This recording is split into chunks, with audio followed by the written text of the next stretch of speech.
It's not too late to make another Hybrid Raiden video, is it? The batter's still here for 18 hours. It's fine. This video is not meant to be selling Raiden as a character to you. This video is meant to be, you know, an interesting way to use Raiden, and specifically a retrospective on Hybrid Raiden. So, Hybrid Raiden, just for a quick overview, if you have not followed my channel, is a build I've been using specifically with this weapon, Staff of Scarlet Sands. This weapon converts Elemental Mastery to attack, and I use a EM main stat Goblet and Timepiece at minimum. I can also do Circlet. For Raiden to be able to get a bunch of Elemental Mastery, and usually I have some other Elemental Mastery buffs going on, from the likes of, you know, Dendro Traveler's buff, or Instructor's buffs, etc., etc., and that enables Raiden to get really good, like, Hyper Bloom damage, for example, in this team, or other transformative reactions, such as, like, Overload or Electro Charge, whatever. You know, this gives a bunch of crit, and we have a bunch of crit and substats, and wham blam, you got Hybrid Raiden. And I call this Hybrid instead of, like, Quick Bloom because of the fact that I focus so much down into Elemental Mastery that you're getting far higher transformative reaction damage compared to, like, a Quick Bloom Raiden, which is just like having, like, 200 EM at a baseline, right? So when we have the full buff up, you can see our base attack is 1660 attack. And by the way, these are the overall artifacts, so it's not like I don't have an insane amount of attack percent substats or anything. There are 3 enemies here, so we'll press E and we'll immediately get up the buff going, and this is without having any other buffs going, right? We have 2000 attack now. And if we get some other buffs going, you can see we went up to 2275 attack. And the reason I'm pointing out that, right, that after we're getting all our buffs going, we're getting to a high enough amount of attack that despite the fact that we aren't, you know, building a meaningful amount of attack on Raiden, we still have a end attack stat that is similar to what you would have if we, you know, put attack main stats on Raiden, right? All the Elemental Mastery stat does in the game is it increases your reaction damage. But there's a big asterisk on that. You know, your character needs to be triggering a reaction for this to be a stat that actually contributes to your damage. And much of Raiden's hits are not hits that apply any electro, therefore they wouldn't be triggering any reaction. This weapon converts Elemental Mastery to attack, such that you're still getting value from the Elemental Mastery stat for Raiden's damage, even when you're not triggering a reaction, right? So the end result of this, these enemies might die before I... Oh, it died. Okay, nice. I didn't have VV swirled there, by the way. But the end result of this is we can get damage numbers on Raiden on her burst, which are very, very similar to what you would expect from a normal emblem build with, like, the catch or whatever. But she's also still, you know, you're doing Dendro, you're doing Hydro, and you got Raiden's E going, you're still doing Hyper Bloom things, right? You'll get around 20,000 plus Hyper Bloom damage with a build like this one. So the idea is, like, compared to, like, a full EM build with the Gilded Dreams or whatever, we're sacrificing a bit of her Hyper Bloom damage in exchange for, you know, still bursting on Raiden and getting really big, fun numbers from her. Now, on like, a mechanical level, the most unique thing about Raiden's kit is her skill and its ability to, like, be so good at doing things like Hyper Bloom. But I don't think I'm alone in that. I think, like, Hyper Bloom Raiden is kind of, like, sad because what's fun is, you know, Booba Sword. And you have flashy animations. Like, that's the fun thing about her, right? That's why so many people do an emblem build on her. What this Raiden build is a best of both worlds build. And you might say, oh, but you wouldn't do this for, like, a Chevreuse team. This is Hybrid Raiden in a Chevreuse team, of course. Alright, nice, 165,000. By the way, I do have C6 Chevreuse, but if you burst right away on Raiden with C6 Chevreuse, like after switching to her, like this, you will not have Chevreuse C6 buff because Chevreuse C6 buff takes time to build stacks on. Technically, I could get even more damage. My point is by staying on field with Raiden for a second and then bursting. You can see I get 198,000, right? Anyways, we'll use the 165,000 number to compare to a normal build. I'm going to switch to the catch because the catch is realistically the best weapon option I have for the artifacts I have. Alright, so I switched Raiden to a attack timepiece, a Electro Goblet, crit rate circlet on a catch build. This is a very good catch build. My expectation here is that we should see higher damage numbers, but it's not going to be insanely higher, right? Is what I suspect should happen. Yeah, 190,000, right. So we're talking like 30,000 more damage on Raiden. And you might be like, well, of course, then just do a traditional Raiden build in a Chevreuse team. And you can. Like, obviously a traditional normal Raiden build like this one works completely fine. But when I switch back to the EM build, remember, even in a Chevreuse team, right, having like 500 EM on Raiden would mean that we're getting overloads in the neighborhood of like 15,000. That means like Raiden's getting this additional form of damage that doesn't show up in her like big crit-based numbers on screen. So again, we can utilize this weapon as an alternative build path to enable her to have a more universal build that can be a lot better for like Dendro teams and can still function in her normal teams. And this is the core thing that I should have stressed the importance of in my original Hybrid Raiden video. This enables her to be used in a stupid amount of different teams, right? Like, my main problem with Raiden, Raiden was my most regretted character for a long time in this game. And until I started using this build last year. And I still use it. She's basically always on this build, other than maybe minorly tweaking it. You certainly don't have to do this build to make use out of Raiden, but I wasn't happy with her because of how limited her teams were. And to be clear, I got Raiden long before Chevreuse release, long before Farina release. Like, Farina and Chevreuse definitely helped with Raiden's team options quite significantly. What this build did, it let me use Raiden in like all the situations I could imagine like Electro was relevant in, essentially. Like there's not really a team I can think of that I couldn't use this build, other than needing more ER in some cases, potentially, right? But usually 200-ish is fine in my experience. It's not just Dendro teams is kind of my point. Dendro teams is one of the big upsides, wherein like, hey, normally like in a Dendro team, you know, this would be a Hyperblim team that you just put Raiden on a full EM build and you just let her do E, and then you do something else with another on-fielder, and that's a thing you can do or whatever.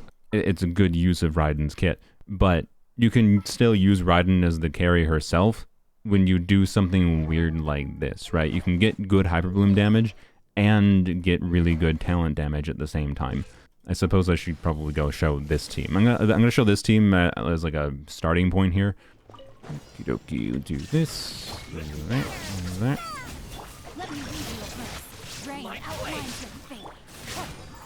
And do this. And nice, 120k, right?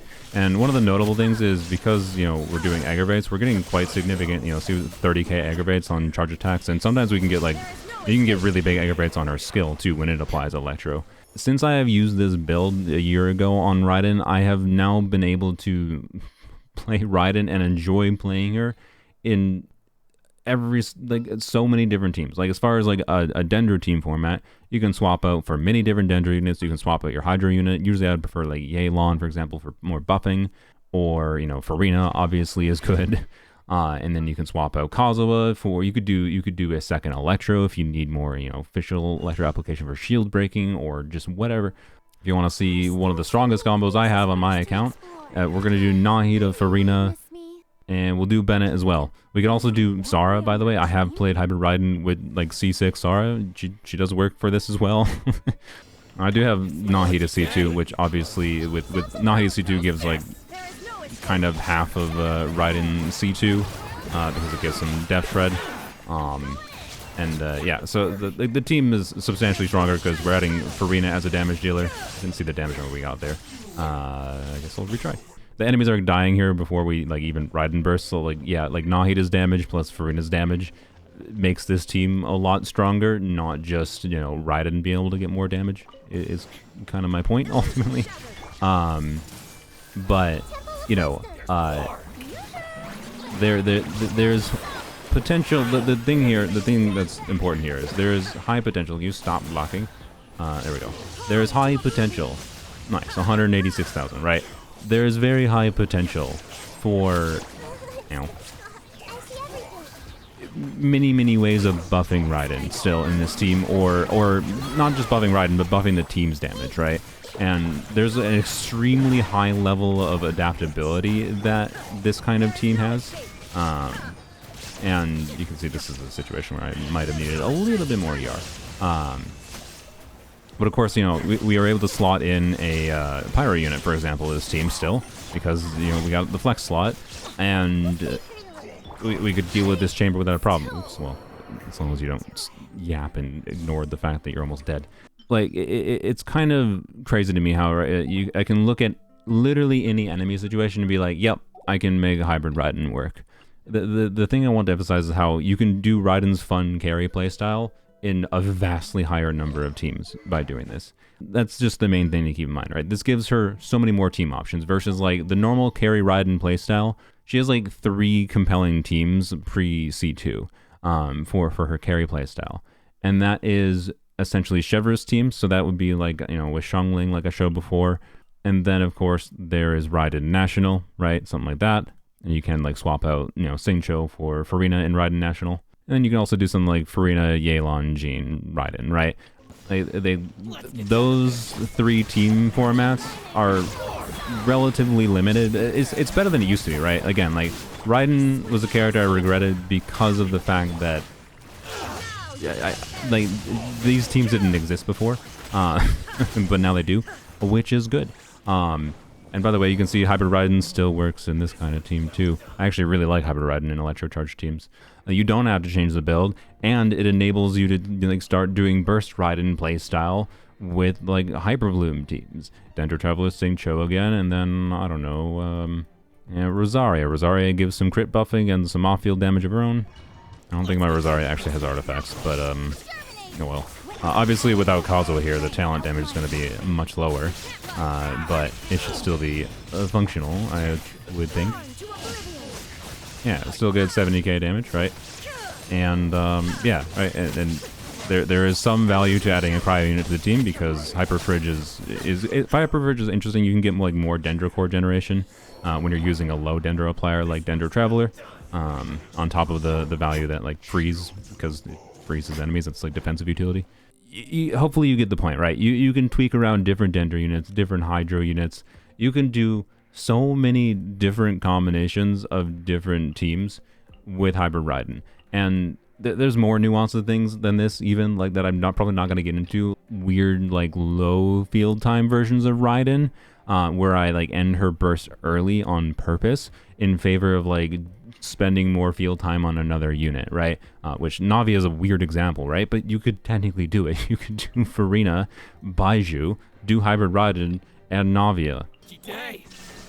This is absolutely a very goofy team, but like, you can do it. Let's burst on you. Alright, so let's just burst, right? And we'll get 100k, and yeah, that's cool. And then you're blam, right? And kill you, right? Like you get the point. And we can burst again, and do this, do that. I probably need more ER. Oh, actually, no. That's surprising. I basically have enough. There we go. Right. Like, I didn't see a number for some reason, but, you know, and then we can swap out, and should shot that dude by accident, but whatever. You get the point, right? There's goofy things I can even do like this. And the reason that can work is because of the fact that we still have, like, a bunch of EM on Raiden, right? That means, like, you have the Hyper Bloom things going on. Raiden is getting meaningful damage off field. So cutting her burst early isn't that significant of a downside and can be an upside if it lets you switch to a character such as Navia and be able to get a big instance of damage on her in favor of spending longer field time on Raiden. There's like all kinds of weird use cases I found. I'm just like, Hybrid Raiden could be a compelling slot in here. Right, and it has let me like mess around with characters in many different ways than I have before. So point being, yes, I think it's very, very, very worthwhile. But we do have to talk about the 5-star weapon problem. The question that you might have probably had is like, oh, but can I use a different weapon? Can I use Ballad of the Fjords? This gives a bunch of crit and a bunch of EM. And the answer is, quite frankly, just no. So here is my Hybrid Raiden build with the Singcho, Dendro Traveler, Kazuha team in a damage calculator website. It'll be linked in the description. You can see this is Staff of Scarlet Sands with all the buffs configured. And if we look at, the average damage number here, we're getting 113,000 on her burst. Let's switch to Ballad of the Fjords. Because, it's crit rate, we shouldn't have to change the build much, right? And it gives her, 742 EM, and it's 68,000 damage. Oh. There's really no approachable way of doing this without Staff of Scarlet Sands, in my opinion, other than Engulfing Lightning can get to this same neighborhood of damage of being usable to do something like putting a bunch of EM on Raiden. And the reason it's usable to do that is because Engulfing Lightning does a different kind of stat conversion. It converts ER to attack. So it kind of ends up in the same situation where you end up with a pretty high attack total. And, if I put on Engulfing Lightning without changing the build here, you might be like, oh, 137,000 crit. That's great, except for the average is a lot lower because we have 38.4% crit rate. So obviously we would change to a crit rate circlet. And depending on the artifacts you have, that means Engulfing maybe could compete. Because you can see we can get 90,000 damage on average from Engulfing Lightning compared to Staff of Scarlet Sands. I don't like Engulfing as much as a path to move towards for Hybrid Raiden, simply because of the fact that it puts so much more onus on needing crit substats compared to Staff of Scarlet Sands. And I don't know, like Staff of Scarlet Sands giving you all the crit rate you would need for free. Well, not all of the crit rate you need. Obviously, you still want some crit rate, duh. But it basically instantly enables you to do EM crit damage as your main stat, and also enables you the flexibility to do things like EM. Now we're getting, 27,000 damage in Hyper Blooms, even compared to the 20,000 we were before, and we're still hitting 110,000 on her burst, which is goofy, right? You can do weird things like this, although our ER is whatever. The point, I'm not saying this is an optimal build. I'm just showing this as a point of comparison where you can even do things like EM with Staff of Scarlet Sands because it gives you a bunch of crit, whereas you can't really do that. You don't have that same flexibility with Engulfing Lightning. Either way, Raiden's kind of a pain in the butt to build just in general, because she has such a specific need of different stats. And notably, you don't have to do EM main stat. You could do something like an Electro Goblet that has a heavy EM subset. So something goofy like this could actually be a compelling Hybrid Raiden Goblet, right? The point is basically just to build a lot more EM than you normally would, and you're fine with that because of the fact that this weapon converts EM to attack. So you're still getting, you're double dipping in the value you get from different stats, right? Whether it be in main stat or in substats, the easiest way of doing this is in main stats. Now, one important thing we're talking about as far as the build difficulty goes is, I don't have any right now, but the sanctifying elixirs exist, right?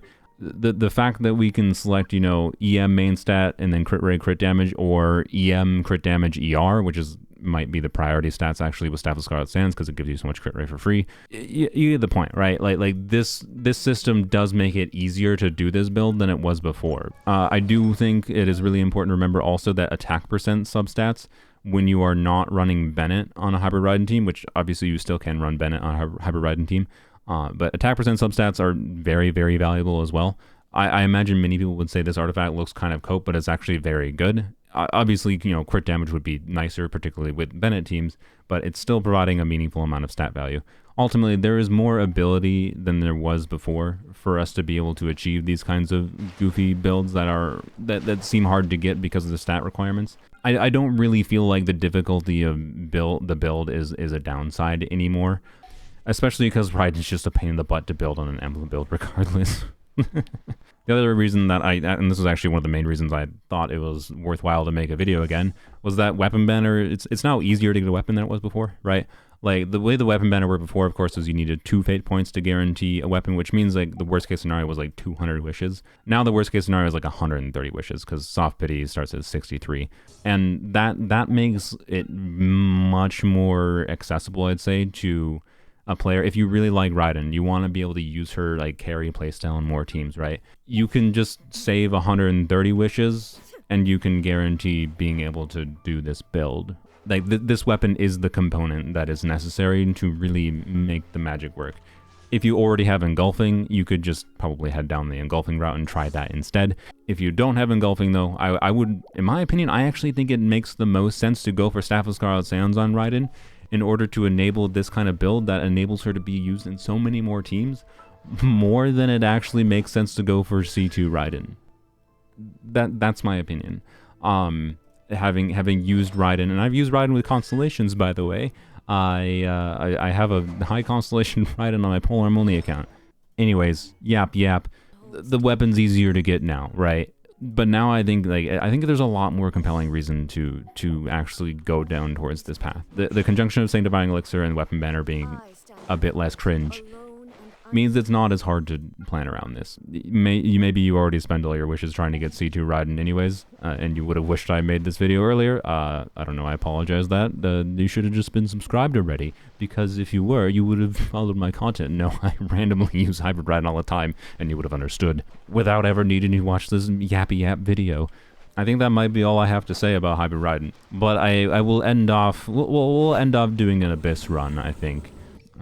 The question is, do I do a lower investment, a weird one like with Navia or something? Yeah, I think, you know what? Yeah, you screw it. I think doing the Navia variation. I think we'll have to do the second half. I think doing the Navia variation will be fun.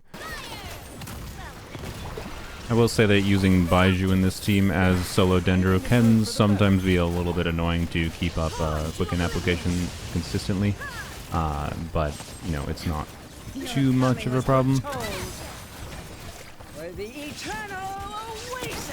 Oh, well, that didn't have any stacks there. Whatever. I don't normally actually play this team, believe it or not. I just think this is one of the weirder, fun variations to show as a possibility, I suppose. That's a little bit of a waste because it was already dead, but you know what? Whatever. Hey, we get some free Hydro application from this dude. We needed not. I didn't crit, of course. Well, that's the Navi experience sometimes. Oh my gosh. Okay, well.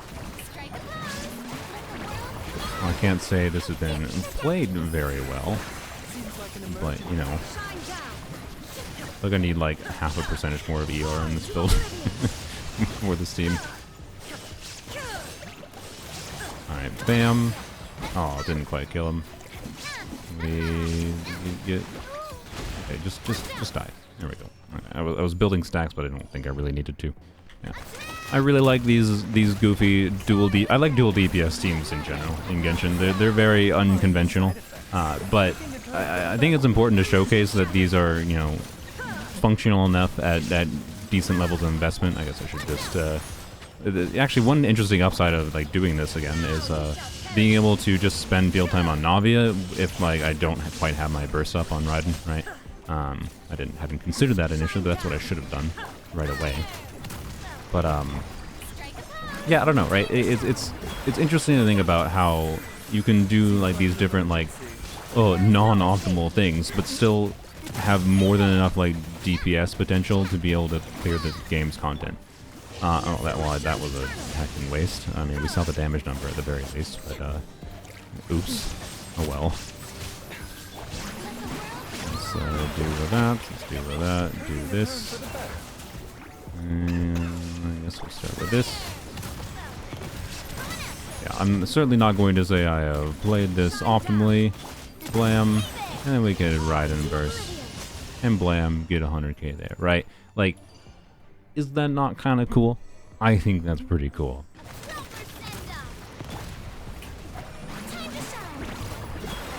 Really, I think all I can ultimately... I should have ridden Eve before that, but whatever.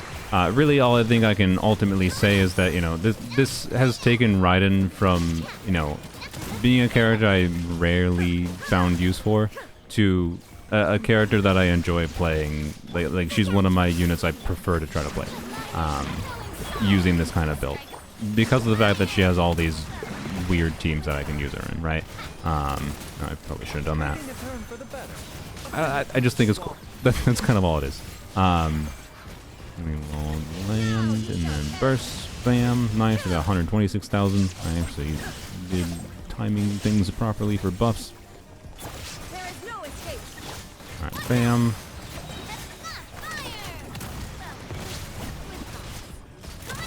Please die. There we go. Alright, and then how about we do that. There we go. Okay, and then we burst to kill. Oh, nice 100,000. I mean, we didn't have Frina buff going, I think, there. But, we succeeded nonetheless. This is obviously a pretty easy abyss cycle, and I don't think I played that particularly well. The nuance of optimizing, you know, a dual DPS Navia Raiden quick swappy weird team is odd, but I think it's important to illustrate that as a potential possibility, to illustrate her versatility in being used in this form. All right, this kind of build has literally like changed this character for me. Took her from a character I regretted to a character that's one of my favorites. So, you know, I don't know, take of that what you will. Yes, it's a high investment thing to do. I don't think I recommend it without this weapon. Engulfing Lightning could be usable if you have it, but I wouldn't pull for it to do this build. I'm repeating myself. Apologies if you're frustrated by my repetition of things, but I'm trying to cement it in why I enjoy this. And I don't know, I think it's fun. You don't have to do it. You know, Raiden has more teams. A benefit of the characters they released last year, mostly Chevrolet and Farina, was, you know, now, you know, she's become more competent in more teams than she was in the past. Whereas, like, originally it kind of felt like a non-C2 Raiden basically had one team, which was like the national variant. And that kind of sucked because I didn't really like the national variants, and that's why I regretted her. So, I don't know. Anyways, I do weird creative builds and ways of playing characters like this all the time. If you don't follow my channel, feel free to subscribe or whatever. I don't know. Yeah, Raiden's a cool character now, and I'm happy. Glad I did this build, and I've had a lot of fun using it in the last year.